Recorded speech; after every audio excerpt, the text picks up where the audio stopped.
E agora entrando no último bloco com você aqui na Imagem da Cidade, a nossa TV Galega, e neste mês de novembro temos feriados e entre eles temos o feriado da Consciência Negra, um feriado nacional pelo segundo ano como feriado nacional, e ao mesmo tempo a gente colocando essa temática aqui também com a minha convidada, professora Shirley Silva, educadora, especialista em educação sexual e produtora de projetos militantes das causas da negritude, e nesse caso aqui para todos nós, Negrita. Exato. Seja bem-vinda, tudo bem? Obrigada pelo convite. Mais um ano aqui falando sobre uma temática tão importante como as causas da negritude. Pois é, e essa é uma das tuas bandeiras nesse processo da educação, justamente, também de envolver a arte, envolver a cultura e valorizar um mês como esse, justamente para ir ao encontro desse assunto que é importantíssimo, não para um grupo restrito, mas para a sociedade como um todo, falar justamente das causas, das bandeiras, envolvendo justamente a questão do racismo num país chamado Brasil.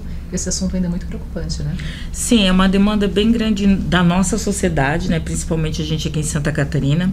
Haja vista que a gente teve agora o caso da nossa Miss, né, Santa Catarina, que é uma mulher preta e passou por todos os episódios de racismo possível, onde pessoas haters, né, colocaram... A gente nem fala haters, né? São criminosos mesmo, porque o racismo é crime, né?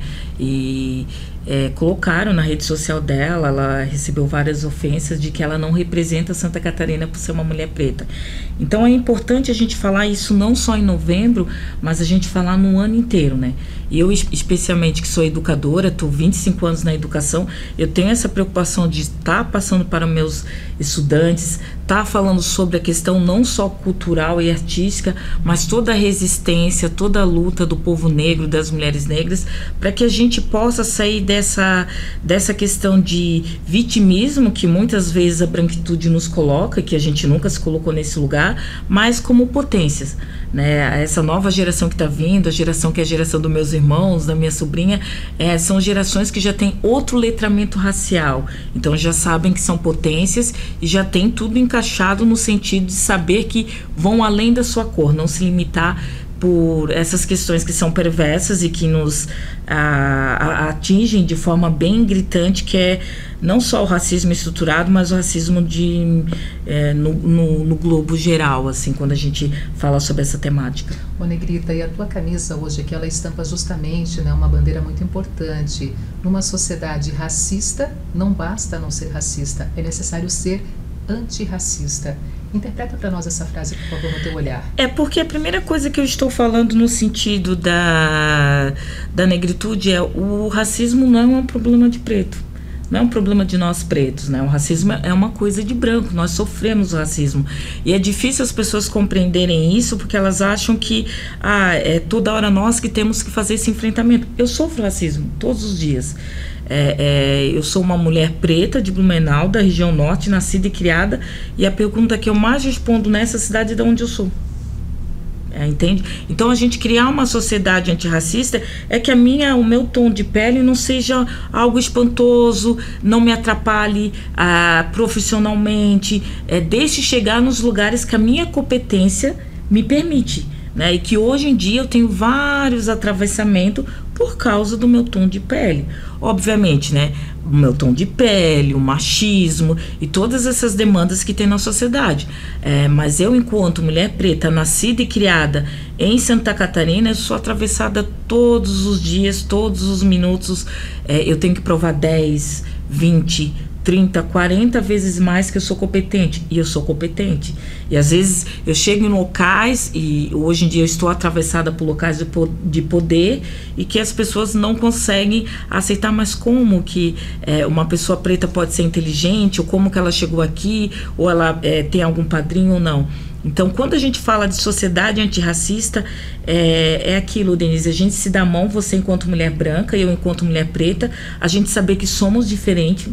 Por mais que a gente queira a tua demanda, você nunca vai saber o que é sofrer racismo, né? Mas você é uma pessoa que tem conscientização, que vai lutar contra o racismo. Você não vai permitir que alguém destraute outra pessoa porque ela tem uma pigmentação de pele escura. né? A gente está em 2025, não era nem para a gente mais estar debatendo racismo, homofobia, machismo, enfim, era para a gente estar evoluindo.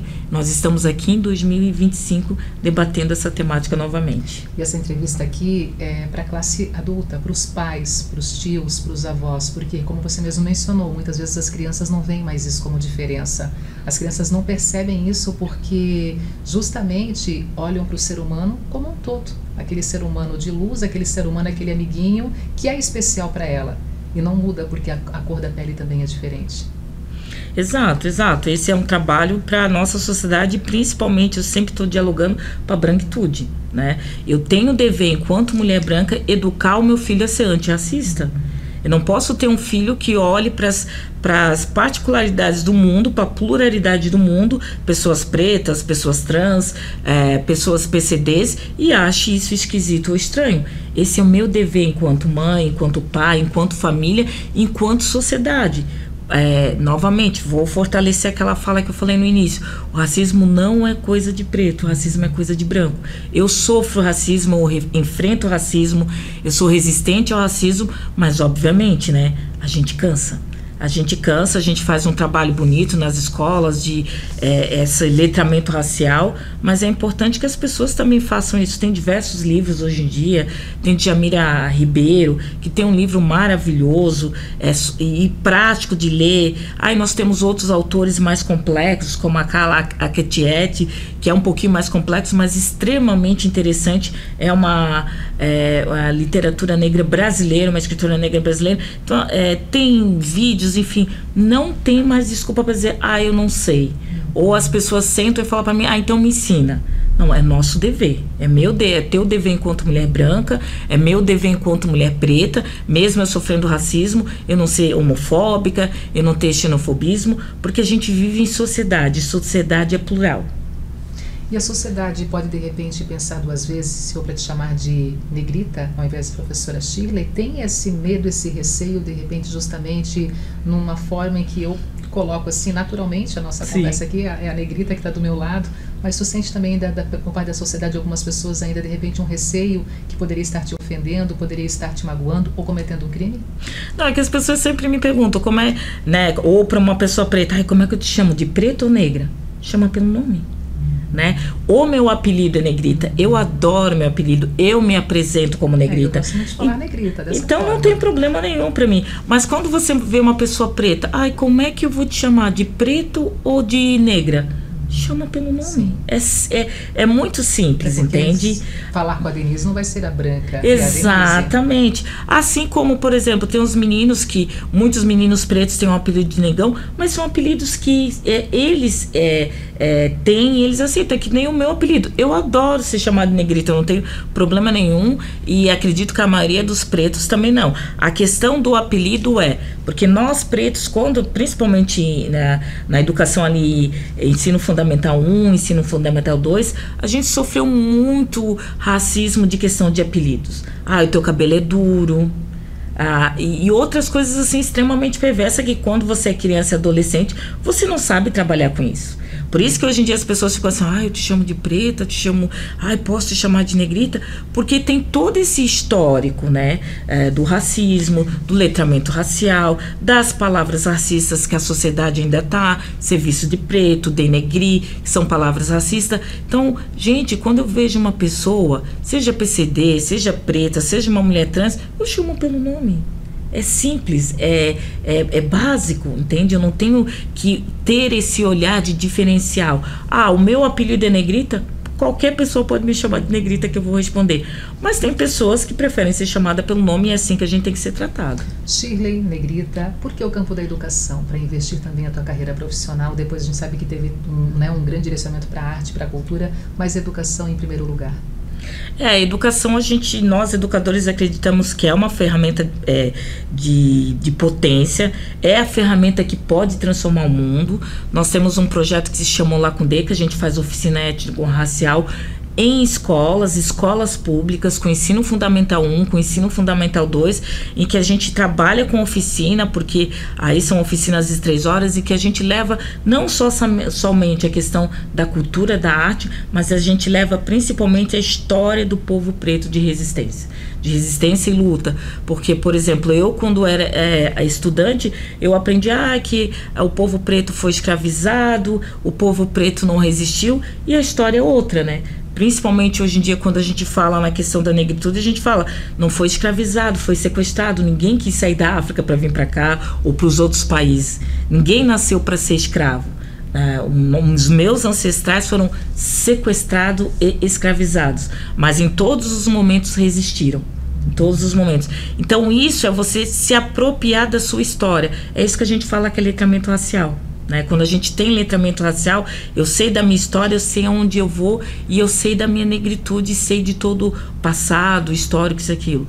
E esse trabalho é preciso fazer com as crianças, para que as crianças tenham letramento racial também, as crianças brancas, do ensino fundamental 2, do ensino médio, porque daí essas temáticas, eu espero que daqui 10 anos a gente esteja falando de outras coisas, e não de racismo, e não de homofobia, e não de transfobia, e não das questões dos PCDs, enfim, que a gente esteja pensando em projetos para deixar o mundo melhor.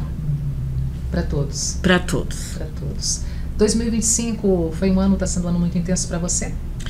Bastante projetos, né? Não só da questão da negritude, eu não atuo só nessa área, principalmente no projeto que eu faço um trabalho bem precioso de prevenção contra o abuso sexual. Estamos aí sempre coletando apoios, principalmente para levar essa oficina do Olacundê para as escolas públicas, não só aqui de Blumenau, mas de outros municípios mais. Quanto mais pessoas pretas e principalmente brancas tiverem letramento racial, mais a nossa sociedade vai ser harmoniosa e menos eu vou ter que falar sobre racismo. Olacundê, explica um pouquinho o significado também dessa palavra, por favor. Olacundê é uma palavra africana que significa o valoroso chegou. Então todos os projetos que a gente faz pela nossa entidade que se chama Olacundê, ela é valorosa. Claro que é uma entidade que é dirigida por 3 mulheres pretas, 3 mulheres educadoras, a única entidade de Blumenau dirigida por mulheres pretas, e a gente faz esse trabalho não só da cultura afro-brasileiro, mas outros projetos como preparação para o mundo do trabalho, combate ao abuso sexual, questão da saúde mental com jovens, e sempre priorizando as escolas públicas, que é o nosso público-alvo. Isso aí é olhar para a sociedade como um todo. Não é dividir, não é selecionar, Exato. Não é repartir, é a sociedade como um todo, com essas temáticas que realmente se encaixam para todos nós. Exato, como deve ser. Como deve ser. A gente pensar em nós, mas de forma mais não igualitária, porque eu não sou igual a você. Né, como eu falei antes no começo, né, Denise? Por mais que você seja sensível à matemática, você nunca vai saber o que é sofrer racismo. Mas eu preciso combater isso. Eu enquanto mulher preta e você enquanto mulher branca. É para que daqui a pouquinho essa geração que está vindo, os meus sobrinhos, teus filhos e assim sucessivamente, eles possam viver sem, eu sempre digo para os meus estudantes, sem essas bobagens. Porque para mim racismo é além de crime, é uma bobagem. Como que eu posso sofrer um tipo de discriminação pela minha pigmentação de pele? Isso não tem explicação, eu nasci assim, entende? E a gente se aceitar a diversidade que existe no planeta, né? E é lindo, né? Olha, eu sou preta, você é branca, o meu cabelo é crespo, não é duro, o teu cabelo é liso. São as tuas características, não tem como eu ter cabelo liso porque eu sou uma mulher preta. E assim sucessivamente. Negrita, como é que a gente te encontra nas redes sociais para acompanhar um pouquinho mais esse teu trabalho, para entender também toda essa proposta que vocês desenvolvem junto à sociedade e poder levar também esses projetos, as temáticas para o maior número de pessoas? Tem a minha rede social, que é @negritaxi. Lá dá para conhecer todos os nossos trabalhos. Tem a rede social também da nossa entidade, @olacundê com K e 2A. E lá dá para conhecer, a gente tem um trabalho bem vasto. Nós temos projetos aí que em 4 anos a gente já atendeu 10 mil estudantes. E é uma alegria estar na educação fazendo a transformação social. Quer fechar com uma frase, com um pensamento, com um direcionamento para todos nós? Eu vou fechar com uma frase que sempre é impactante e que eu falei ela hoje bastante, que é: racismo não é coisa de preto. Eu sofro racismo é coisa de branco, e a gente precisa que a branquitude combata junto conosco. Obrigada por estar conosco, por poder trazer um pouquinho mais desse dia a dia, desse olhar, dessa necessidade, desse envolvimento de toda a sociedade também para essa temática. Obrigada, tá? Eu que agradeço. Gente, e assim a gente termina, né, o nosso encontro de hoje. Muito obrigada, primeiramente aqui para os nossos convidados que estiveram conosco ao longo da edição aqui da programação da TV Galega e também, claro, a você que esteve aí do outro lado, aos nossos patrocinadores, especialmente a loja Maria Tereza Moda Mulher, a loja que me veste. Toda semana aqui eu trago uma peça, eu trago uma roupa, eu trago um direcionamento que está ali presente na loja Maria Tereza Moda Mulher, na Rua Floriano Peixoto, bem na região central de Blumenau, equipe nota 10, atendimento especial. Vale a pena você conferir também as novidades agora da nova coleção, tem promoções também, aquele atendimento todo diferencial na loja Maria Tereza Moda Mulher. E claro, né, para todos vocês que nos acompanharam, mais uma vez, obrigada pelo carinho, por parar, por prestigiar aqui o nosso encontro. E já ficando o convite, tá? Na próxima quarta-feira, mais uma oportunidade com você aqui na Imagem da Cidade, mais um programa Mulheres. Estamos te esperando. Então, até a próxima quarta-feira, se Deus quiser.